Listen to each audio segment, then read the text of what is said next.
Samiti i diasporës, Bega i dekoron personalitete, Lori Cana i nderohet me urdhrin e Skënderbeut në kuadër samitit të 4 të diasporës të mbajtur në Pallatin e Kongreseve. Presidenti i Republikës Bajram Bega i dekoroi disa personalitete spikantore të diasporës, ndër të nderuarit ishte edhe ish kapiteni i kombëtares Lori Cana, i cili u vlerësua me urdhrin e Skënderbeut. Gjatë fjalës së tij, Cana u shpreh se gjithmonë është përpjekur të ruajë dhe lartësojë krenarinë dhe nderin e shqiptarëve kudo ku ka jetuar dhe vepruar gjithmonë kur jeni pranë një paneli me njerëz të mbledhur që ka spikatur pavarësisht se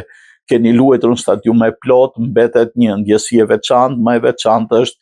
kur vjen një vlerësim i tillë, për mua është një krenari e madhe. Nuk e pranoj vetëm në emrin tim, por të familjes sime, Agimit, gjyshve, Ganiut, ish delegat Xhaxhait tim, duke shkuar deri te ky brum që na ka frymëzuar, tha Cana. Gjatë ceremonisë u vlerësuan